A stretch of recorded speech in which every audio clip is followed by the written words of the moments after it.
የእግዚአብሔር ስም የተባረከ ይሁን። የዛሬው እንግዲህ ትምህርታችን ክፍል 5 ነው።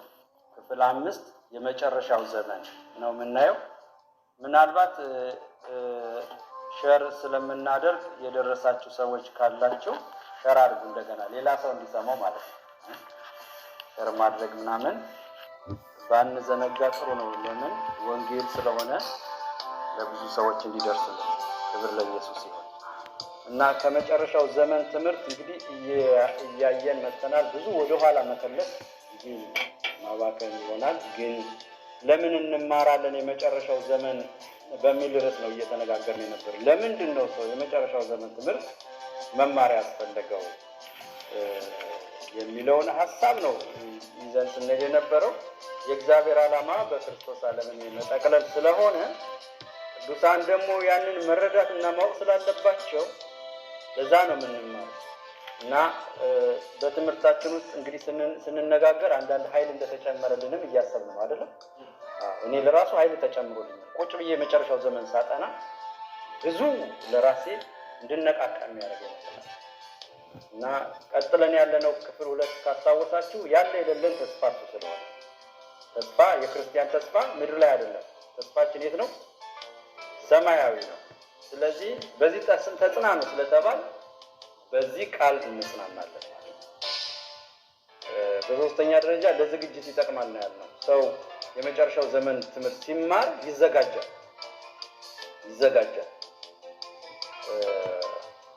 ከዝግጅቱ አንዱ ራሱን ብሩክ ለማድረግ ብፁዕ ለማድረግ ይዘጋጃል፣ ለጽናት ይዘጋጃል ብለናል። ዛሬ ደግሞ ለቅድስና ይዘጋጃል በሚል እናያለን። የቅድስና ዝግጅት ለማድረግ ይጠቅማል የመጨረሻው ዘመን ትምህርት። ክብር ለእግዚአብሔር ይሁን። አንድ አባባል ትዝ አለኝና እዚህ ማስታወሻዬ ላይ ጻፍኩት። አንዳንድ በጊዜ ያልተዘጋጁ ሰዎችን ለመምከር አባቶች ሲናገሩ አንድ ነገር ይላሉ። ሙሽራ መጣ በርበሬ ቀንጥሱ። ምን ማለት ነው? ምን ማለት ነው? እና እንግዲህ ይህንን ስታስቡት የዚህ ምሳሌና ቅኔ ተናጋሪዎች ስታስቧቸው የሆነ ሰው የሰርግ ዝግጅት አለው፣ ግን እስከ ሰርጉ ቀን ድረስ አልተዘጋጀም።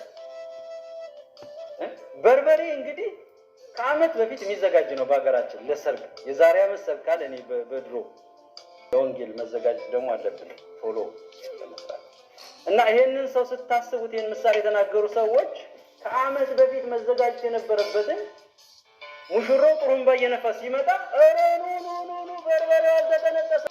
ስለዚህ ጊዜው ምን ብሏል? ቀርቧል። እኛ በንጥቀት ሰዓት ውስጥ ነው ያለ ነው። መቼ እንደሚሆን ግን አይታወቅም። ስለዚህ ምን ያስፈልገናል? ዝግጅት ያስፈልገናል። እንግዲህ የቅድስና ዝግጅት ብለናል። የቅድስና ዝግጅት ነው ዛሬ የምናየው። ስለ ቅድስና በቅድስና ራስን ስለማዘጋጀት እግዚአብሔር እስራኤሎችን የምናየውን ክፍል እስካሁን አልጠቀስኩትም፣ እነግራችኋለሁ። እግዚአብሔር መግቢያ ነው እየተናገርኩ ያለሁት። እስራኤሎችን ምን አላቸው? ዘዳግም ምዕራፍ 7 ስትመለከቱት ቁጥር 6 ላይ እንደዚህ ይላል። ለአምላክ ለእግዚአብሔር ቅዱስ ሕዝብ ነህና በምድር ፊት ከሚኖሩ አሕዛብ ሁሉ ይልቅ እርሱ ለራሱ ሕዝብ ትሆን ዘንድ አምላክ እግዚአብሔር መረጠ። ቅዱስ ሕዝብ ትሆን ዘንድ ለራሱ ሊያደርግ ምን አደረገ?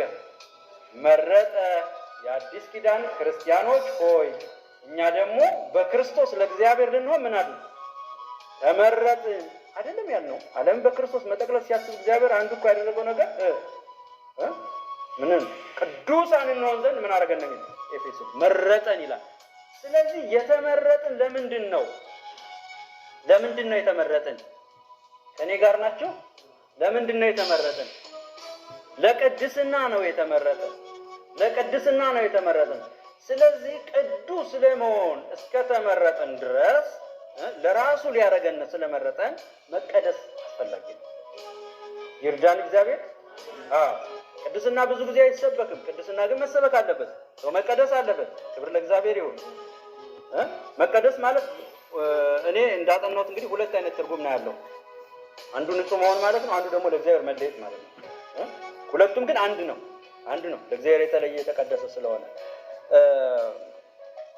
እንግዲህ ወገኖቼ ካልተቀደስን የእግዚአብሔር መንግስት እንዴት እንደምናይ አላቅምና መቀደስ መቻል አለብን። ለእግዚአብሔር ለመሆን መለየት ነው መቀደስ ማለት። ለመሆን ለእግዚአብሔር ለመሆን መለየት ነው። እስኪ ማን ነው ዘዳግም ምዕራፍ 14 ቁጥር 1 እስከ 2 የሚያነብልን ተጨማሪ የሚያግዝ ጥቅስ ነው። ዘዳግም 14 ከ1 እስከ 2 ድረስ። ዘዳግም 14 ከ1 እስከ 2 ድረስ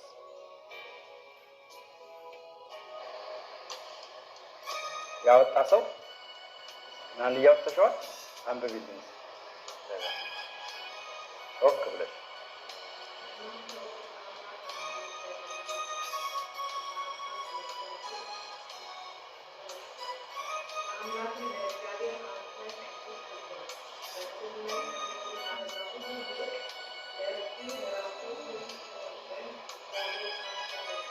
መርጧል። ምን አይነት ህዝብ ነህ? ቅዱስ ህዝብ ነህ። ከምድር ሁሉ ካሉት ሁሉ አንተን መርጦሃልና። ምን አድርጎሃል? መርጦሃል።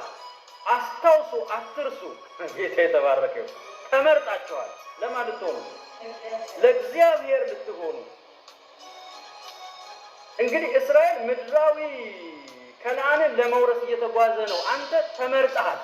በነገራችን ላይ እግዚአብሔር ከሰው ጋር ያለውን ዲል በጣም ብዙ ጊዜ ነው መንግስቱን በሰው መካከል ለማድረግ እየታገለ ያለ። ከአዳም ጀምሮ እናየዋለን። በዘዳግም ከዘፍጥረት እስከ ራዕይ ድረስ ጌታ እንደረዳን የእግዚአብሔር መንግስት አልፎ አልፎ ለማየት እንሞክራለን። እና ከብሉይ ኪዳን ከአዳም ጀምሮ እግዚአብሔር ከሰው ጋር ለመሆን ያደረገው ትግል እናንተን እኮ እኔን እኮ እየታገለን ነው። እግዚአብሔር ከማን ጋር ማለት ነው? ከራሱ ጋር ነው። ከሰው ሁሉ የተለያችሁ ነው የሚለው። ስለዚህ መርጦሃል። እንደተመረጠ ሰው ልንመላለስ ያስፈልገናል። መቀደስ ማለት ለእግዚአብሔር ብቻ መሆን ማለት ነው። መቀደስ ማለት ለማን መሆን ነው? ለእግዚአብሔር ብቻ መሆን ነው። ከእግዚአብሔር ጋር ብቻ መሆን ነው። ሌላ ደባል አምልኮ ማቆም ነው። አሁን ተቀድሻለሁ ይላሉ ብዙ ጊዜ ሰዎች፣ ግን ደግሞ የሚያመልኩት አምላክ አላቸው። ለማን አልሆንም ማለት ነው? ለእግዚአብሔር አልሆንም። እግዚአብሔር ለመላእክት እንድንሆን አልፈቀደም። ለጻድቃን እንድንሆን አልፈቀደም። ለምንም እንድንሆናል። ለማን እንድንሆን ፈልጓል? ለራሱ እንድንሆን ነው የፈለገው። አስታውሱ፣ አብርሃምን ሲጠራው ከጣዖት አምልኮ ነው ያወጣው። ሁልጊዜ እግዚአብሔር ሰው ለማን እንዲሆን ይፈልጋል? ለራሱ እንዲሆን፣ ለእግዚአብሔር እንድንሆን ነው የተጠራ። ለእግዚአብሔር እንድንሆን ነው የተጠራ። ደባል አይፈልግም እግዚአብሔር። ቀናተኛም ለብቻው እንድንሆንለት ይፈልጋል። ጌታ የተባረከ የሱ ብቻ እንድንሆን። እንደውም እኮ ርስት የሚለው እግዚአብሔር ርስቴ ሕዝቤ ይላል። አይገርም? የእግዚአብሔር ርስት ማለት ነው ሕዝቡ ነው። ከሕዝቡ በላይ ርስት የለውም። ለራሱ ሊያደርገን ምን አለ? ጠራን፣ መረጠን። ክብር ለእግዚአብሔር ይሁን። እንግዲህ መለየት ነው መቀደስ። ለማን መለየት? ለእግዚአብሔር መለየት፣ ከብዙ ነገር መለየት። ብዙ ደባል ነገሮች በሕይወታችን አሉ። ከነዛ ሁሉ ተለይተን ለማን ለመሆን? ለእግዚአብሔር ለመሆን አስፈላጊ ነው። ሌላው ቅዱስ ማለት እንግዲህ ንጹህ ማለት ነው። ንጹህ ወይም ቅዱስ የሚለውን ነገር ከክርስቶስ በላይ ቅዱስ አለ? ንጹህ ሰው አለ እንዴ? ንጹህ ሰው አለ? የቅድስና መለኪያ ማለት ነው ኢየሱስ ነው። ዕብራውያን 7:26 ይቅርታ 7:26 ላንብቦ። ቅዱስና ያለ ተንኮል ነውርም የሌለበት ከኃጢአትም የተለየ ከሰማያትም ከፍ ከፍ ያለ እንዲህ ያለ ሊቀ ካህን ይገባናል። ቅዱስ የሆነ በሰማይና በምድር እንደ ክርስቶስ ቅዱስ የለም። ከዛ ደግሞ ወይም ንጹህ ማለት ነው። ከዛ ደግሞ እርሱ የቀደሳቸው ደግሞ ምን ይባላሉ? ቅዱሳን ወይም ንጹሃን ይባላሉ። 10:10 ላይ በዚህም ፈቃድ የኢየሱስ ክርስቶስ ሥጋ አንድ ጊዜ ፈጽሞ በማቅረብ ተቀድሰናል። በማን የተቀደስነው? በክርስቶስ። ሰው በራሱ ቅዱስ ሊሆን አይችልም። መቀደስ በማን? ጆሮ ያለው ይስማ። መቀደስ በማን? በክርስቶስ። ሰው ልቀደስ ካለ በማን ይቀደስ? በክርስቶስ ይቀደስ። በአማልክት አይቀደስም። በሌሎች ነገሮችም አይቀደስም። በመተጣጠብም አይቀደስም። የሚቀደስ በማን ነው? በክርስቶስ ነው። በደሙ ነው የሚቀደስ። በደሙ ያልታጠበን እግዚአብሔር ወደ መንግስቱ ምን አይለውም? አያስገባውም። ጆሮ ያለው ይስማ። መቀደስ በማን ነው? በክርስቶስ ነው እንደ ቃሉ።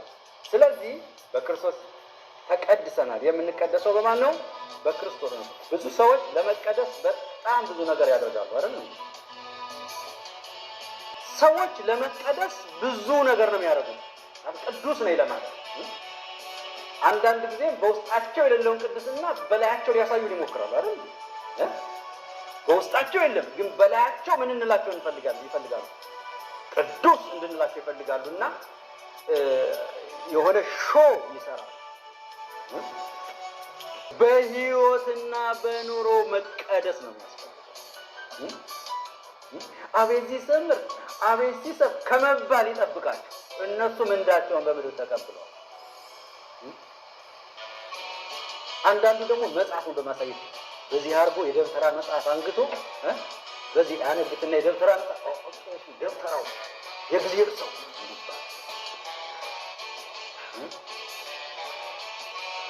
አንድ አባባል አለ። አህያ ምንድን ናት? ቅዱስ ናት? እርኩስ? ምንድን ናት? መጽሐፍ ቅዱስ ነው የሚላት እኮ እርኩስ ይላታል አይደል? መጽሐፍ ቅዱስ እርኩስ ናት ማለት እርኩስ ማለት እኮ ከሆነው ድፍን የሆነ ማለት ነው። አህያ እርኩስ ነው፣ ፈረስ እርኩስ ነው፣ በቅሎ እርኩስ ነው፣ አሳማ እርኩስ ነው። ዘዳግም መጽሐፍ ዘሌዋውያን መጽሐፍን አንብቡ እንጂ ዘሌዋውያን ላይ ያለላችሁ ዘዳግም 14ን ታገኙታላችሁ። እርኩሳን የማይበሉ ማለት ነው። አያችሁ ሰውን እግዚአብሔር ለራሱ ስለሚፈልገው የረከሰ ነገር እንዲበላ አይፈልግም አይደል? ምግባችን እንዲቀደስ ፈልግ። ሰምታችሁታል ዳንኤል እንደዚህ አይነት እርኩስ ነገር በልቼ ጴጥሮስም ደግሞ በራይ እንደዚህ አይነት 6 እግር ያለው ነገር አጅብ መሰለኝ አየሁ በልቼ አህያ እርኩስ ናት። እና ስለ አህያ ሲናገሩ የፈለገ ቅዱሳት መጽሐፍ ብትጭኗት እርኩስነቷ የዓለምን መጽሐፍ ቅዱስ ሁሉ አንዲት አህያ ጭናችሁ እየነዳችኋት ብትሄዱ ቅዱስ ሁሉ ይችላል። መጽሐፍ ሁሉ ተጭኖ እርኩስ ከመሆኑ ጊዜ ይጠብቃል። የፈለገ መጽሐፍ ብትሸከም ዳዊትን ብትሸከም ጆሮ ያለው ይስማ። ክብር ለእግዚአብሔር ይሁን። ሰኔ ጎልጎታ ብትለው ምናምን ጎልጎታ ብትለው መልክአ ሚካኤል ብትለው መጽሐፍ ቅዱስ ብትለው ተሸክመው ብትሄድ በራስህ አይደለም በጀርባህ አንግተህ በእጅህ አንጠልጥለህ ብትሄድ እርኩስ ከሆንክ ምንድን ነው? አይቀድስህም። የሚቀድስ ማን ነው? እግዚአብሔር ኢየሱስ ክርስቶስ ነው። ህይወት መቀደስ መቻል አለበት። ሸክም የእውቀት ማለት ምንድን ነው ያላቸው ጌታ ኢየሱስ ክርስቶስ ማቴዎስ 23 ላይ በገበያ ሰላምታ መምህር መባልን ይወዳሉ። በምሳ የከበሬታን ወንበር ቄሱ ይቁረጡ ፓስተሩ ይባርኩት እንጂ ይባላል። ያ ቅድስናና ስልጣን ከዛ ቤት ከምሳ ሰዓት በኋላ የለም እኮ ይቀድሳሉ። ይሄ ለዚህ እኮ ነው አህያ የፈለገውን ያህል ቅዱሳት መጽሐፍ ብትጭና ይላሉ አባቶች ልትቀደስ ተፈጥሯ ምንድን ነው? እርኩስ ነው። መጽሐፍ ተጭኖ እውቀት ተጭኖ ፕሮፌሰር ሆኖ ዶክተር ሆኖ የመጽሐፍ ቅዱስ አዋቂ ሆኖ ቴዎሎጂያን ሆኖ እርኩስ ከመሆን ይጠብቃል። መቀደስ አስፈላጊ። ስለዚህ ከመሸከም የወጣ ህይወት ይኖረን። እንግዲህ ዛሬ የምንመለከተው እንግዲህ እንቀደስ ስንል ምናችን ነው የሚቀደሰው? ምናችን ነው የሚቀደሰው? የተሰሎንቄ መጽሐፍ ነው ዛሬ የምናየው። ባለፈውም ተሰሎንቄን አይተናል። ያው መጽሐፍ ቅዱስ በዚህም በዛም ስትሉት ብዙ ስለሚናገር ዛሬም ተሰሎንቄን ነው የመረጥኩት። ተሰሎንቄ ምዕራፍ 5 ቁጥር 23 ምንድን ነው የሚለው? ምዕራፍ 5 ቁጥር 23 የሰላም አምላክ ራሱ ሁለንተናችን ይቀድስ። እስኪ አውጡት መጽሐፍ ቅዱሳችን ተባረኩ። ጌታ ይባርካችሁ። የሰላም አምላክ ራሱ ሁለንተናችሁን ይቀድስ፣ መንፈሳችሁን፣ ነፍሳችሁን፣ ስጋችሁን ጌታ ኢየሱስ ክርስቶስ በመጣ ጊዜ ያለ ነቀፋ ፈጽመው ይጠበቁ። መቼ ይሰማል ወይ? መቼ ጌታ ኢየሱስ ክርስቶስ ሲመጣ ያለ ነቀፋ ሆነው ይጠብቁ። ምኖች? ነፍሳችሁ፣ መንፈሳችሁ፣ ስጋችሁ፣ ሁለንተናችሁ ምናችን ይቀደስ? ሁለንተናችን ይቀደስ። መቀደስ ማለት ከሴት ጋር አለመተኛት ወይ ከወንድ ጋር አለመተኛት ብቻ። ሁለንተና መቀደስ አለበት። ነብዩ ኢሳይያስ እኮ ከሴት ጋር በሚተኙ መካከል ተገኝቼ ከሴት ጋር ተኝቻለሁና ረክሻለሁ አይደል? አንደበቱ በረከሰ መካከል የምገኝ አንደበቴ የረከሰ። የሴትና የወንድ ጉዳይ ብቻ አይደለም መቀደስና አለመቀደስ፣ የአንደበትም ጉዳይ የሁለንተና ጉዳይ ነው። ክብር ለእግዚአብሔር ይሁን። ስንት ነገራችሁ ይቀደስ ነው የሚለው። ባካችሁ አውጡ እስቲ ክፍሉ አንደኛ ተሰሎንቄ ምዕራፍ 5 ቁጥር 23 መዝጊያው አካባቢ ማለት ነው። የአንደኛ ተሰሎንቄ ምን ይላል? ድምፅ ይጨመር።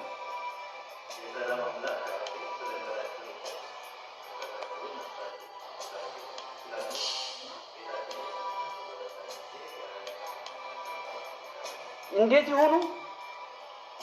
ያለ ነቀፋ ይሁኑ። ጌታ ይርዳችሁ።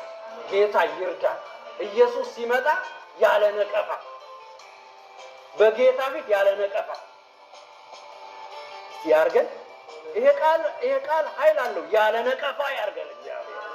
ምናችን፣ ሁለንተናችን፣ መላው ማንነቴ፣ ነፍሴ ተለይቶ ስጋዬ ተለይቶ መንፈሴ ተለይቶ የሚባል ነገር የለም። እንደምታውቁት ሰው ነፍስ፣ መንፈስ፣ ስጋ አለው። የሶስት ውህደት ማንነት ነው ሰው ማለት መንፈስ አለው፣ ሰው ማለት ነፍስ አለው፣ ሰው ማለት ስጋ አለው። እነዚህ ሶስቱ የእግዚአብሔር መንግስት ለመውረስና ለመግባት ሰው ሆኖ ለመቆም ምን ይበሉ? ይቀደሱ። ሁለንተናችሁ ካለ በኋላ ያረጋግጣል። ይህ ላይ ነገረ ሰውን ወደፊት እንማራለን። ሰው ምንድን ነው የምትለው ጌታ ይረዳል። ሰው ጋብዙና እንማር ወገኖች። ክብር ለጌታ ይሁን። እግዚአብሔር ኦፖርቹኒቲ ከፍቶልናል፣ ሰጥቶናል። ሰው ነፍስ አለው፣ መንፈስ አለው፣ ስጋ አለው። እነዚህ ሶስቱ ሁለንተና ይባላል። እነዚህ ሁለንተናዎች ደግሞ ምን ይሁኑ? ይቀደሱ። ለማ ለእግዚአብሔር መንግስት ጌታ ሲገለጥ እነዚህ ሁሉ ያለ ነቀፋ ይሁኑ። ጌታ ይርዳን። ያለ ነቀፋ ያድርገን። ያለ ነቀፋ ያቁመን። ወገኖቼ ስጋችሁን እንዴት እየመራችሁት ነው ያላችሁ? ሁለንተናችሁ እንዴት ነው እየመራችሁ ያላችሁ? ስለ አምልኮም እኮ ሲናገር ፊተኛይቱ ትእዛዝ ምንድን ናት ሲሉት ምን አለ? ጌታ አምላክህን አይደለም። ጌታን እንደራሴ አልወደውም። ጌታን እንደራሴ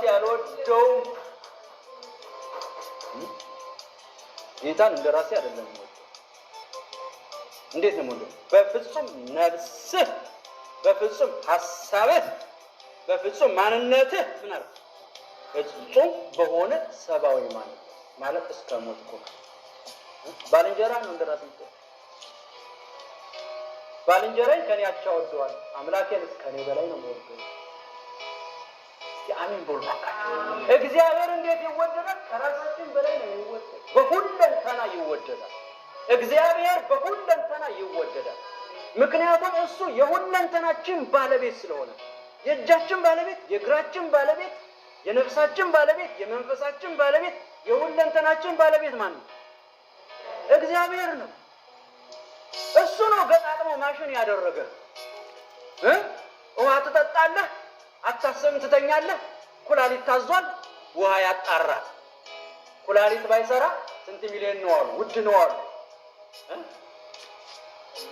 ምግብ ትበላለህ፣ የተረፈውን ትርፍራፊውን ወይም ሪስቶር የሚያደርገው በምንድን ነው? በጉበት ነው ይባላል። ይሉናል፣ እኛ እናውቅም።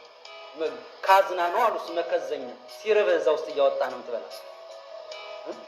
ልብ የምትባል ነገር አለች።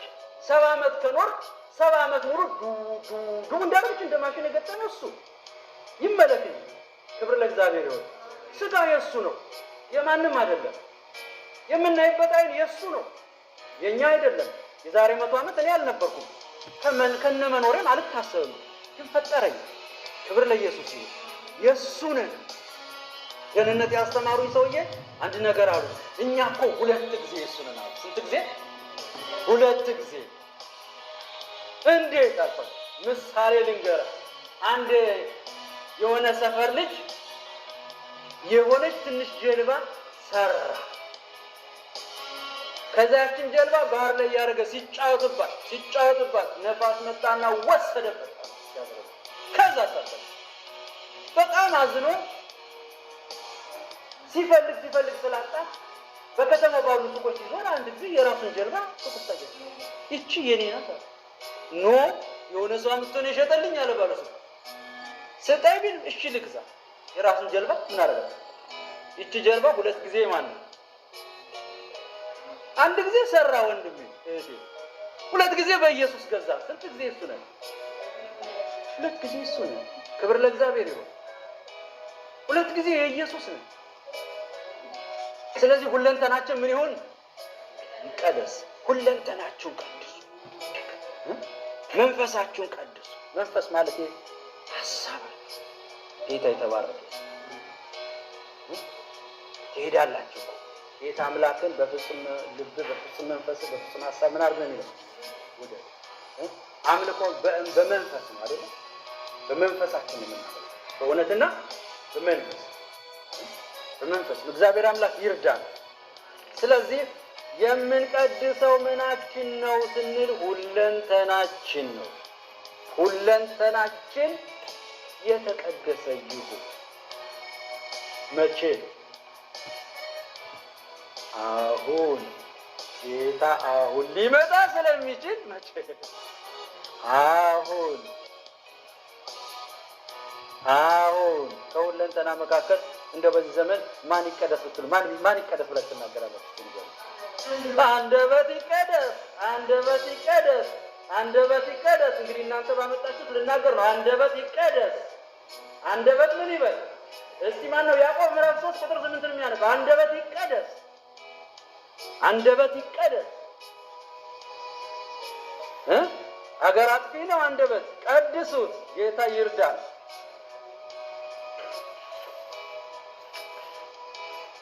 እስኪ ማንም ያነብልን? 3:8 ጮክ ብሎ ነው ግን ማንበብ ያለበት። ያዕቆብ ምዕራፍ 3 ቁጥር 8 አንብቢልን ጮክ ብለሽ ይባርክሽ።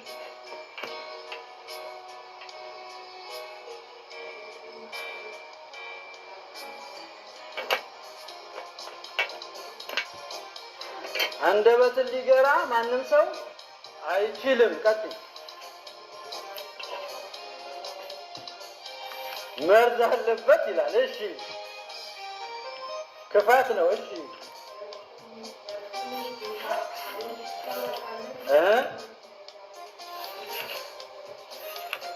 እንደግማለን።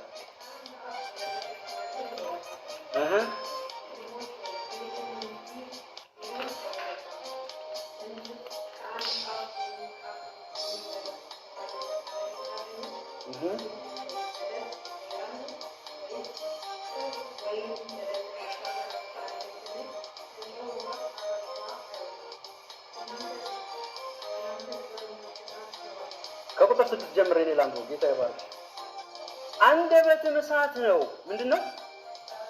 አንደበት እሳት ነው። አንደበት በብልቶች መካከል ያለ ምንድነው? አመፀኛ ዓለም ሆኗል ይልና ስጋን ሁሉ ምን ያደርጋል?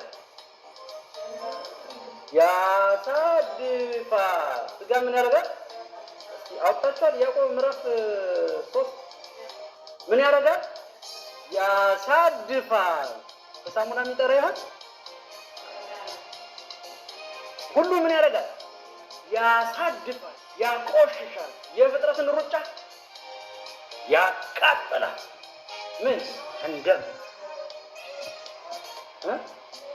የፍጥረትን ሩጫ ያቃጥላል፣ በገሃነም ይቃጠላል። ምን አንደበት ይቀደስ፣ አንደበት ይቀደስ። በዚህ ዘመን በምን እንቀደስ ብንል እንደው በቀላሉ በአንደበት እንቀደስ። ንግግራችን እንግታው። መላ ህይወታችን የሚያቆሽሽ ነው፣ የሚያሳድፍ ነው፣ የሚያረክስ ነው። ከዚህ ቀን ጀምሮ ንስሐ ገብተን ለአንደበታችን ጠባቂ እናኑርኛ፣ ጌታም ደግሞ ያኖርልናል። አንደበት ምን ይበል? የፍጥረትን ሩጫ ምን ያደርጋል? ያቃጥላል። የተቃጠለ ማለት ደግሞ የካሰለ ማለት ደግማቸውም አታገኙ፣ ኬሚካል ቼንጅ ሆነ። ያቃጥላል፣ ያበላሻል። ከዛ እሱ ደግሞ ምን ያደርጋል? ምን ያደርጋል? ይቃጠላል በሏል። እንዴ ምን ያደርጋል? ይቃጠላል። እንትን ላይ አጋጣሚ እዚህ ጋር አስቀምጬዋለሁ አንድ ጥቅስ። እስኪ ሉቃስ ምዕራፍ 16ን ማን ነው የሚያወጣው? ሉቃስ ምዕራፍ 16 ቁጥር 24 ላይ ሉቃስ ምዕራፍ 16 ቁጥር 24 ምን ይላል? ሉቃስ ምዕራፍ 16 ቁጥር 24 ምን ይላል? ምን ይላል ወገኖች? ማን ነው ያወጣው? ሉቃስ ምዕራፍ 16 ቁጥር 24 ይላውጣው። ያወጣ ሰው ካለ ቶሎ አንብብልኝ።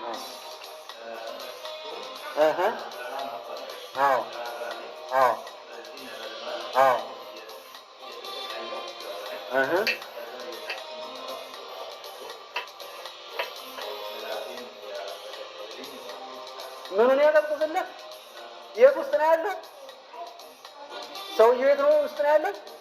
ገሃነም ውስጥ ነው ያለው። ሲኦል ውስጥ ነው ያለው፣ እየተቃጠለ ነው። ይሄንን ኢሉስትሬሽን ይሄንን ምሳሌ የተናገረው ኢየሱስ ክርስቶስ። ይሄ ባለጠጋ ሰውዬ በበሩ ቤት ላይ ታሪኩ ስታጠኑት አላዛር የሚባል ሰው ነበር። ግን ሲወጣ ሲገባ ምን ያደርገው ነበር ማለት ነው? ይሰድበው ነበር ማለት ነው። አንድ ቀን በዛኛው ዓለም ተገናኙ። ማዶና ማዶ ሆኖ ባለጠጋው እሳት ውስጥ ነው፣ አላዛር ደግሞ በእግዚአብሔር እቅፍ ነው። ከዛ ምላሴ ተቃጠለች። ወገኖቼ ጆሮ ያለው ይስማ። ምላሳችሁን ከልክሉ፣ አንደበታችሁን ከልክሉ። ዘመኑ ዘመነ ወሬ ነው። ብዙ ጊዜ በፌስቡክ ሰው ይለፈልፋል፣ በዩቲዩብ ይለፈልፋል፣ በዋትስአፑ ይለፈልፋል። የሆነ ዓለምን ሁሉ የጨረሰ በዛ ይሰዳደባል፣ የቤቱን ገመና ሁሉ ያወራል። አንድ ቀን ግን ምን ያደርጋል? ይቃጠላል። ጆሮ ያለው ይስማ፣ ምላሱን ይከልክል። እግዚአብሔር አለ ብሎ የሚያምን አማኝ በተለይ ክርስቲያን አንደበቱን መከልከል ይቻላል። ይርዳን እግዚአብሔር። ወገን በመሃል ላይ ምንድነው እየተናገርን ያለን? ከመናገራችን በፊት ነገርን ሁሉ በልክ ማድረግ ጥሩ ነው፣ ማስተዋል ጥሩ ነው። ምናችን ይቀደስ እያልን ነው። እናንተ ባመጣችሁት አንደበታችን ይቀደስ። አንደበታችን ከሰው የሚወጣው ነው ምን የሚያደርገው አለ ኢየሱስ። አስተዋይ ያስተውል። ሰው በዚህ ዘመን የሚረክሰው ከሱ ምን በሚለው ነው? በሚወጣው ነው። በሚበላውና በሚጠጣው ብቻ አይደለም። እሱ አያረክስም። ቃሉ እንደሚል የአዲስ ኪዳን ሰዎች ስለሆነ ጌታ ይባረክ። የምንናገረውን መጠበቅ መቻል አለብን። የምንናገረውን መጠበቅ መቻል አለብን። ቅድም ያነበብሽው እኮ ነው። ምን ከአንድ ወንዝ ነው እንዴት መራራና ጣፋጭ እንዴት ብሎ ነው የሚወጣው? የማንንኛ መነሻችን እንዳትረሱ። እግዚአብሔር ለራሱ ቅዱስ ያደርጋቸው ሰዎችን ሁሉ የምንባርክ ሊያደርገን የምንረግም ሳይሆን እርገሙ ተብሎ መጽሐፍ ቅዱስ ላይ ተጽፏል። እኔ ስበረው አጥፈው ብለው የሚጸልዩ ሰዎች እኔ በጣም የሚገርሙ ናቸው። ምን ነው ውደዱ ነው የተባልናል። ባርኳቸው፣ ለሚያሳድዷቸው ምን አድርጉ? ጸልዩላቸው። እስቲ ቃል ግቡ፣ ጸልያለሁ በሉ። ይርዳችሁ እግዚአብሔር፣ ይርዳን እግዚአብሔር። ይርዳን እግዚአብሔር። ከአንድ አንደበት ሁለት አይነት ነገር አይወጣም። በእርግጥ ክፉ ልናስር እንችላለን፣ ልንፈታ እንችላለን። ስልጣን ምን ብሎናል ብለናል? ተሰጥቶናል። ቁልፉ እጅ ላይ አለ። የዚህን ከተማ ነገር የማሰር የመፍታት ግን ክፉን ወንድሞችን ሰውን ግን መባረክ አለበት። ሰው ሁሉ በጌታ አምሳል ነው አይደል እንዴ? ይሁዳውን አይሁድ እስራኤላውን ዮናስን እኮ እየላከው ወደ ነነዌ ወደ አሕዛብ እየላከው እነዚህ ግራና ቀኝ የማያውቁ ሕዝቦች አለ እግዚአብሔር። ዳር ምሽታት ያለው እኮ ይነቀረች ግራና ቀኙን የማያውቀው ሕዝቤ ነው የሚል እግዚአብሔር። የእግዚአብሔር ሰው ነው። ሰው ሲያምን ነው። እስላም ቢሆን የእግዚአብሔር ሰው አልገባውም እንጂ መስቀል ላይ ሆኖ ና ብሎ የጠራውን ኢየሱስን አልተረዳውም እንጂ ሰው ነው። ዋጋ የተከፈለለት ዋጋ እንደተከፈለለት ስላላወቀ ነው። እኛ ስላወቀን ነው፣ ስለበራልን ነው። እሱ እስኪበራለት ነው እንጂ ከኛ ይበልጣል። አንዳንዱ ይርዳን እግዚአብሔር። ይባርካቸው ብላችሁ ጸልዩ። መርገም አትናገሩ። ልጆቻቸው ይባረኩ፣ ኑሯቸው ይባረክ፣ ጤናቸው ይባረክ፣ እግዚአብሔር ይጠብቃቸው፣ ደግሞ ብራላቸው፣ ተገለጥላቸው ብለን ነው የምንጸልየው። አሜን። ስለዚህ አንደበት ምን ይሁን? ይቀደስ። ከሁለንተናው ውስጥ አንደበት እንደው እንደ አንደበት እኔ ስንት ሜትር እንደሆነ ስንት ኢንች እንደሆነ ምላስ አላውቅም። የሆነ ግን ስለ ምላስ የሚናገር አንድ ጽሑፍ ሳነብ ስንት የሆነ ኢንቹን ይናገርና ኢንቹ ይሄን ያክል ነው ይላል። ኢንች ማለት እኮ እንደው ቢበዛ 6 ኢንች ቢሆን ነው ምላስ። 6 ኢንች ትልቅ ነው፣ የአንድ ኮስኪስ ማለት ነው። 6 ኢንች ሰፊ ስለሆነ ታውቀው 6 ኢንቹ ምላስ ያውም 6 ኢንች አይሆንም 3 ኢንች ቢሆን 2 ሜትሩ ሰው ይዘራው አለሰው ከብዳው ሰው ይቆም እንኩትኩት የሚያደርገው። አቤት ንግግር! ጌታ ይርዳል። ሰው ከመስበር ጌታ ይጠብቃችሁ። በቃል ሰብራችሁት ሲያቃስስ ሲያድር ኢየሱስ ምን ይላል? እግዚአብሔር ነፃ ያውጣን ከዚህ እንኩት። ይሄንን ስለሚያውቅ እኮ ነው ኤርምያስ ባፍ ላይ አስቀምጫለሁ። የጴንጤ ንግግር ደግሞ በጣም ሹል ነው። ከባድ ነው የጴንጤ ንግግር። ስለታም ነው። በቃ ስለታም ከጫት ቃሚ ጋር እንዴት እንዳስተያዩት አላውቅም እንጂ አንድ ሙስሊም ጴንጤና ጫት ቃሚ ይፈራሉ። ለምን? ያኛውም ተነቃቅቶ አይደለም፣ ጴንጤ ደግሞ ስለታም። የጴንጤ ንግግር ከባድ እኮ ነው፣ ከባድ ነው። ይቀድሳል። አንደበት ይቀደስ፣ አንደበት ይቀደስ፣ አንደበት ይቀደስ። ከሁለንተና ውስጥ አንደበት ነው። አንደበት ከባድ ነገር ነው ወገኖቼ፣ አንደበት ከባድ ነገር ነው። እዚህ እኮ ስንመጣ ንግግር ነው የምንነጋገር። ስብከቱ ንግግር ነው፣ መዝሙሩ ንግግር ነው፣ ጸሎቱ ንግግር ነው። በንግግር ብዙ ነገር ይሰራል። በንግግር ይጠገናል፣ በንግግር ይፈርሳል፣ ይነቀላል፣ ይተከላል። ስለዚህ ሚሳኤል ነው መጠንቀቅ አስፈላጊ ነው። ክብር ለእግዚአብሔር ይሁን። ሰው እንዳሰብሩና ጌታ እንዳያዝንባችሁ ባትናገሩ ይሻላችኋል። አንዳንድ ንግግር ደግሞ ከውስጥ አይወጣም አይደል? የማይወጣ ከባድ ንግግር አለ። ያንን እያንሰላሰለ ሲያለቅስ ኢየሱስ ምን የሚል ይመስላችኋል? የሆነ ሰውዬ ተናግራችሁት ዘወር ብሎ ስቅስቅ ብሎ ቢያለቅስ የተሰቀለው ኢየሱስ ስለዚህ ሰው ምን የሚል ይመስላችኋል? ምን ይላችኋል? ምን የሚል ይመስላችኋል? ልጄን አይልም ይላል። እግዚአብሔር አምላክ ይርዳን፣ አንደበታችን ጠባቂ ያኖርልን። አንደኛ ተሰሎንቄ ላይ እንሄዳለን ተመልሰን እዛ ላይ እናያለን። የሚናገረው ነገር አለ። ምንድነው የሚለው? ከቁጥር 1 ጀምሬ ላንብበው። ወንድሞች ሆይ ስለ ዘመናትና ስለ ወራት ምንም እንዲጻፍላችሁ አያስፈልጋችሁም። የጌታ ቀን ሌባ በሌሊት እንደሚመጣ እንዲሁ ይመጣ ዘንድ ራሳችሁን አጥብቃችሁ አውቃችኋል። ሰላምና ደህንነት ነው ሲሉ ያን ጊዜ ምጥ እርጉዝን እንደሚይዛት ጥፋት በድንገት ይመጣባቸዋል፣ ከቶም አያመልጡም።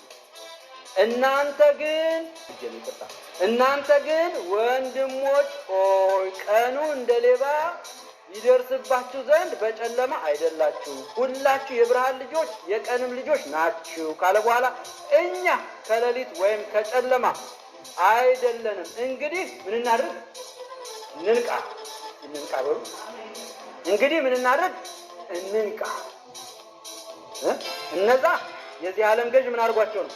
አሳውሯቸው ነው። የኤፌሶን ጸሐፊ እንደሚለው እኛ ግን የብርሃን ልጆች ነን። ስለዚህ ምን እናድርግ? ሰው በቀን ይተኛል እንዴ? ሰው በቀን ይተኛል? አይተኛም። እናንተ እኮ የብርሃን ልጆች ነን። ወለል ባለ ብርሃን ላይ እንዴት ትተኛለህ? እንንቃ። እንንቃ በሉ። ንቁ። ሰሚዎች ሁሉ ይንቁ። እኛ መንቃት አለብን። ማንቀላፋት የለብንም። ነቃ በሉ፣ ጊዜው ደርሷል። ኢየሱስ ሊመጣ ነው። እንቅልፍ አይበላችሁ። ኢየሱስ ወደዛ ሄዶ ሊጸልይ ሲመለስ ተኝቷል። በቃ ተኙ አላቸው። መጨረሻ ላይ አይታችሁ ተመላሱ። ኧረ እባካችሁ መንፈስ ኧረ እባክህ አለው። መጨረሻ ላይ በቃ አሁን እንኳን ተኙ። በቃ አደረሰ። እግዚአብሔር ተኙ እንዳይላችሁ ወገኖች፣ ንቁ። እኛ ምን ማለት አለብን? መንቃት አለብን። ጊዜውን ማየት አለብን። ምን እየሆነ ነው በዓለም ዙሪያ ያለው ነገር? እሱን እያስገቡ ነው።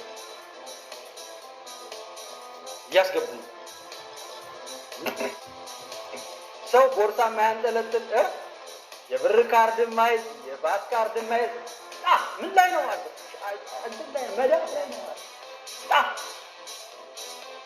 ያ ነገር ከሌለ ሱፐርማርኬት አትሄድም። አቤት ያለው ጭንቀት! አቤት በዛን ዘመን ለሚኖሩ ክርስቲያኖች እግዚአብሔር አምላክ ይርዳቸው። እኛን በዛ አያድርገን። እስቲ አያድርገን በሉ ባካችሁ። በጣም ነው የሚያስፈራው። ቁጥሩ ገብቶብህ መኖር፣ አሻራው ገብቶብህ መኖር፣ በቁጥጥር ስር ሆነ መኖር፣ የምትበላውን የምትጠጣውን ሁሉ የተቆጣጠረ ቁጥሩን ተቀብለ ከመኖር እግዚአብሔር ያውጣል። የቅዱሳን አብያተ ክርስቲያን ትልቁ ትምህርት ቤተ ክርስቲያን በዛ ሰዓት በምድር ላይ የለችም፣ ትነጠቃለች። ባክስላይድ ያደረጉት በጸጸት እየተወቀሱ ያን ቁጥር ተሸክመው ሊኖሩ ይችላሉ። 7 ዓመት የሚያልፈው መከራ ያ ነው። ጌታ ይርዳን። ስለዚህ ንቁ በሉ፣ ንቁ።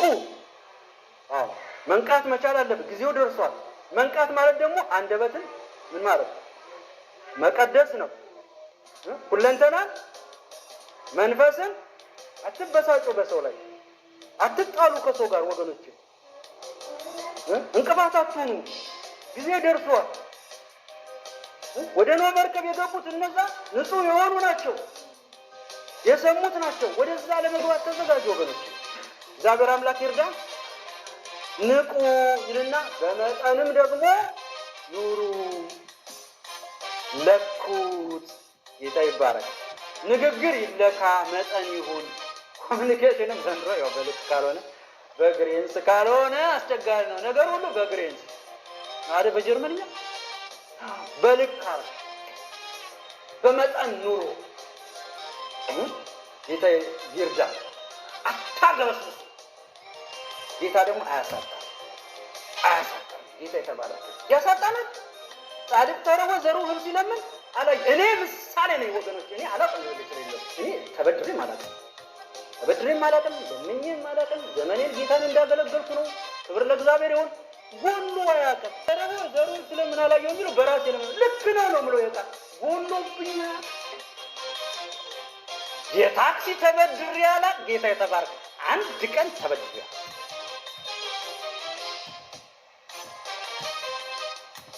ጌታ ከኛ ጋር አለ። አንዳንድ ሰው ትርፍ እየፈለገ ነው የሚበደረው። ገብታችኋል? በልክ አለ ይበሉ። እኔ አይደለም ብለው መጽሐፍ ቅዱስ በልክ ገንዘብ መውደድን በምን አርጉ? በልክ ብርን የሚወድ ይላል የመቅደስ ብርን አይጠግብም። በጣም ብርን የሚወድ ብርን አይጠግብም። በቃ ይባላል። ጌታ ኢየሱስ ክርስቶስ እዛ እነ ጴጥሮስ የታቸው ወደ ቀጣሉ ካላቸው በኋላ አሳው ሞቶ ሲጎትቱ ቆሞ ይበቃል በሉ እየጎትቱ ይታገል ይበቃል በሉ። የምንበላው ካለ የምንለብሰው እኛ እኮ የምንለብሰው አይደለም። እኔ ቤታውን የምጥለው ልብስ መጣያ ወታደች ምን አባት ነው እኔ እንኳን ተሰደ ይገዛላል። ሁልጊዜ ነው የቀርቀላት ነው ያለ። እስኪ ይበቃናል። አንዳንድ ጊዜ አትግዙ ልብስ እንዴ! እውነቴን እኮ ነው። አንዳንዴ የረሳሁት ሸሚዝ የሆነ ያኛውን ሻንጣ ከፈት ይሄ ደግሞ ሸሚዝ ግዝት ልክልኝ ምን ነው ይርዳን እግዚአብሔር። በልክ ምግብ በልክ ልብስ በልክ ኑሮ በልክ ይሄ ሳይጨነቅ ስፔስ ለቀቅ ለኢየሱስ ክብር ለእግዚአብሔር ይሁን። ቦታ ያስፈልገዋል። ስልካችሁ እንኳን ብዙ ዳውንሎድ ካደረገ አንዳንድ ጊዜ ምን ሁል ይላል። ሁል አታርጉት። ይሄ ስለ ጌታ ቦታ ነው። በልክ ይደረጋል። እስቲ በልክ በሉ ባካችሁ። በልክ ይደረጋል። ልክን የሚያስተምር እግዚአብሔር የተባረከ ነው። በልክ አርጉ ካለ በኋላ እምነት ይኖራችሁ፣ ፍቅር ይኖራችሁ። አረን ይላል እምነትን ፍቅርን ቁጥር 8 እኛ ግን ምንድነው የሚለው? እኛ ግን ብሎ ማንም ያነበው እኛ ግን ቁጥር 7 ጀምረሻ ምን ይላል?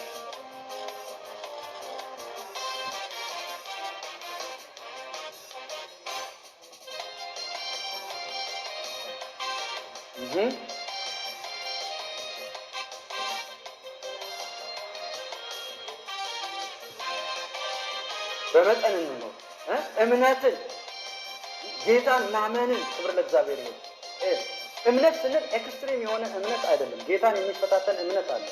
እስኪ ሰው አድርጎ ነው ያኖረን ብሎ ፊዚካል ወርልድ ታናላችሁ። እቺ አንዳንዱ ሰው አመንኩ ብሎ ከሚታየው እውነታ ውጭ ሆነ። በልክ ማለት ደግሞ ያን ነው። አሁን ለምሳሌ እዚህ አንድ ውቅያኖስ እጅ ጌታ በኋላ ስለተራመደ እኔ እራመዳለሁ ምን ሆናል?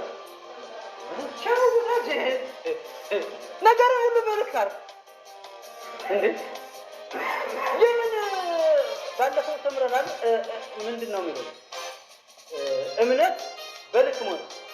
በአእምሮአችን እንድንጠቀም ህሊናችን መጠቀም እንዳለብን ይናገራል። ጤናማ አእምሮ ይባላል።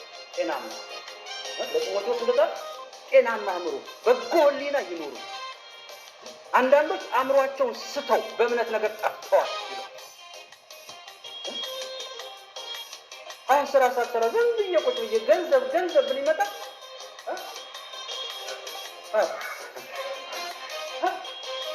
ገንዘብ ድግምት ነው፣ ሟርት ነው፣ እንቆላ ነው እንዴ ይሰራል ማለት አይብላ። መጽሐፍ ቅዱስ እኮ ነው የሚለው። መጽሐፍ ቅዱስ እኮ ነው የሚለው። እጅ ጭኖ መልእክት ቢናገር አይመጣም። ወጣ ብሎ መስራት። ክብር ለእግዚአብሔር ይሁን። አንዱ ሲጸልይ ጌታው ሚስት ስጠኝ ያለ ዝም ብሎ ይጸልያል። ሚስት ስጠኝ ሲል አንድ ቀን ጌታ ሚስት ስጠኝ ስላለ ዝም ብሎ ወደ ግራና ቀኝ እያለ እንዲህ ማየትም ምን ይላል? ያስፈልጋል። ዝም ብለህ ቁጭ ብለህ ሄደህ እህቶችን አታናግር። ምን አት ዝም ብለህ ስጠኝ ጌታ ሆይ የኔ የሆነች ሴት ሲል ቢውል ያ አንዱ ሰው ይመጣለታል ወይ? ይመጣለታል ወገኖች? ኧረ ወደ ግራና ቀኝ ያለው መንፈስ ቅዱስ ስሙ የተባረከ። እህቶች በግራና በቀኝ ቸርቹን ምን አድርገዋል? ሞልተዋል እኮ። ሲተንቀሳቀስ በሉ እንጂ። አዎ መንቀሳቀስ ያስፈልጋል። እምነት ምን ያስፈልገዋል? ጅል መሆን አለበት። እንደፈጸሙ ጅል እንድንሆን ጌታ አልጠራ። በዚህ ምን እንድንል ነው የፈለገው? እንድንጠቀም ነው። እንድንጠቀም ነው። ሴትዮዋ ቡታጋዝ ድሮ ቡታጋዝ ኢትዮጵያ በጋዝ እንደዚህ ነበረች። ቡና ማፍያዋ ቡታጋዝ ነበር እና ጋዝ የላትም እና ስለ እምነት ሲያስተምሩ ጋዙን ነቅነቅ አድርገው ሙላ ስትል ቦጭ አለ ይሉኛል። ያላም እንዴት ያለ ነገር ነው? ያልጨመረችበትን እንዴት ብሎ ነው የሚቦጫቦት? ሂዳ መግዛት አለባት። ሂዳ መግዛት አለ። አዎ እግዚአብሔር በዜሮ ስንሆን የሆኑ የሚሰሩ ሚራክሎች አሉ። አንድ ሚራክል ላጫውታ።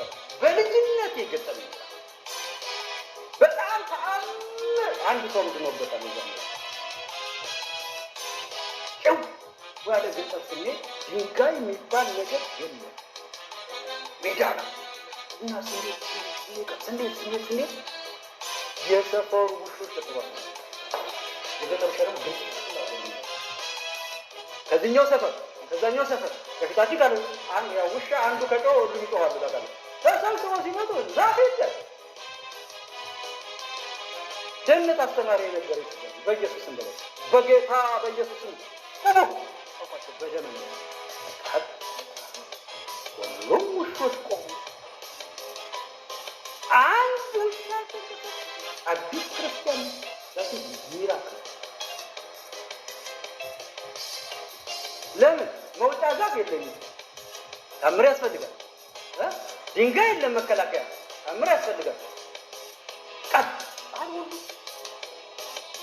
በህይወቴ የማረሳ ታምር ከኋላ የቆመ ወንድሜ ምን አልካቸው? ቀጥ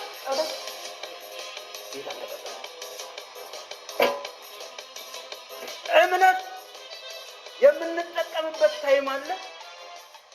መፈታተን ይሆናል። ኢየሱስ አሁን ከፎቁ ላይ ራሱ መወርወር አይችልም እንዴ?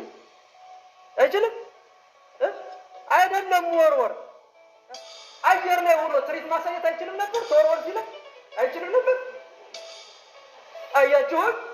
አያ ሰይጣን ጌታ አምላክህ ነገር በልክ በመጨረሻው ዘመን ፈታኝ ጊዜ ሲመጣ ነገርን በልክ አድርገን መቀደስ አለብን። ወዴት ነው የሚያለው? ጌታ ይርዳል። ስለዚህ ነገርን በልክ አድርጉ ካለ በኋላ ተመካከሩ ይላል ቁጥር 11 ምን አድርጉ? ስለዚህ እና ይጀምራል። ስለዚህ ነው ይላል 11 ቁጥር 11 ስለዚህ እርስ በርሳቸው ምን አድርጉ? ተመካከሩ። ጌታ እንድንመካከር ይርዳል እንዳላረሰ። ስለዚህ ምን አድርጉ? ተመካከሩ።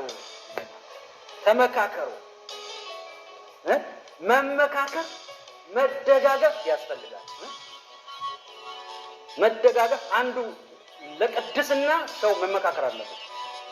ምክር ያስፈልጋል። እያዩ መተው አያስፈልግም። ገብቷችኋል? የሚደግሙትን መምከር ያስፈልጋል። ከዛ እንድንተባበር ተቀባበሉ ይላል። መሪዎቻችን ተቀበሉ ይላል። የቤተ ክርስቲያን መሪዎች የሚመክሯችሁን የሚገስጿችሁን ቁጥር 12 13 ስትመለከቱት እንደዛ ነው የሚለው። በመካከላችሁ ደግሞ ሰላም ይሁን፣ በሰላም ኑሩ፣ ተዋደዱ ነው የሚለው። ቶሎ ለመሄድ ፈልጌ ነው። በመጨረሻ በምስጋና ማለት ለጸሎትና በደስታ በምስጋና በእግዚአብሔር ፊት ሁኑ ነው የሚለው። እንደዚህ ይላል። ሁልጊዜ ደስ ይበላችሁ፣ ሳታቋርጡ ጸልዩ፣ በሁሉ አመስግኑ፣ ይህ የእግዚአብሔር ፈቃድ በኢየሱስ ክርስቶስ ወደ እናንተ ነውና ካለ በኋላ ቁጥር 23 ላይ የመጠቅለያ ሐሳባችን ይነግረናል። ቅድም ያነበብነው ምንድን ነው የሚለው? የሰላም አምላክ ራሱ ሁለንተናችሁን ይቀድስ፣ ከዛ መንፈሳችሁም ነፍሳችሁም ስጋችሁም ጌታ ኢየሱስ ክርስቶስ በመጣ ጊዜ ያለ ነቀፋ ፈጽመው ይቁሙ፣ ይጠበቁ። ምን ይበሉ? ይጠበቁ። ምናችን ነው መቀደስ ያለበት? ሁለንተናችን። ይህንን ያዙ። የምናስተላልፈው መልእክት ነው። ጌታ ኢየሱስ ክርስቶስ ሲገለጥ የስጋ ብቻ አይደለም፣ የመንፈስ ብቻ አይደለም፣ የነፍስ ብቻ አይደለም፣ የሁለንተና የተቀደሰ ማንነት ይፈልጋል። ትንሣኤ ሙታን ማለት ምን ማለት ነው? የምንነሳው እኮ እኛ ራሳችን ነን አይደለም? እኛ ራሳችን አይደለም? የባዊትነት ሌላ ሰው ነው የሚነሳ ይላል። እኔ ግን ራሴ ነው የምነሳ። ኢየሱስ ራሱ ስለተነሳ እኔም ራሴ ነው የምነሳ። ክብር ለእግዚአብሔር። ማለት የራሴ ማንነቴ ማለት ነው። በራሴ ኃይል እያልኩ አይደለም። እኔው ራሴ ነው የምነሳ እንጂ ሌላ እኔን የሚመስል ሰው አይደለም። የትንሣኤ ሙታን እምነት ማለት ያ ነው።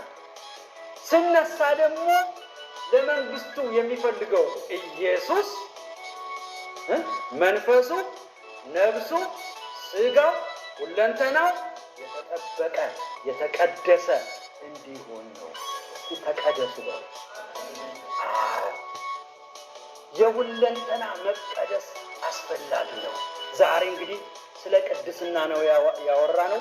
ምናችን ይቀደስ? ሁለንተናችን ይቀደስ። ኢየሱስ ክርስቶስ በትንሣኤ ሲመጣ ምናችን የተቀደሰ መሆን አለበት? ሁለንተናችን የተቀደሰ መሆን አለበት። ወገኖቼ እንደ ሃይማኖተኛ ቤተክርስቲያን ከመመላለስ ተጠበቁ፣ ተቀደሱ። ዝም ብለን መሄድ አይደለም፣ መስጊድ አይደለም፣ ሰግደን አንመለስም፣ ተሳልመን አንመለስም። ለቅድስና ግን እንኖራለን። አንደበታችን፣ ሁለንተናችን፣ አካላችን ሁሉ ለክርስቶስ ምን ያለ ይሁን? የተቀደሰ ይሁን፣ የተጠበቀ ይሁን። መቅደሱ ቅዱስ ነው። ጌታ ይባረክ። ስለዚህ ዛሬ የተማርነው ትምህርት እንግዲህ ጌታ ያለን ሁለንተናችሁን ቀድሳችሁ ጠብቁ እንጸልያለን። አባት እግዚአብሔር እናመሰግናለን። ክብር ሁሉ ለአንተ ይሁን። በዚህ ባለቀ ዘመን እንድንቀደስልህ እርዳን። ነፍሳችን፣ መንፈሳችን፣ ስጋችን ላንተ የተለየ ላንተ የተቀደሰ ይሁን። ከሁሉ በላይ ደግሞ በዚህ ዘመን አንደበታችን ቀድስልን፣ ንግግራችን ቀድስልን።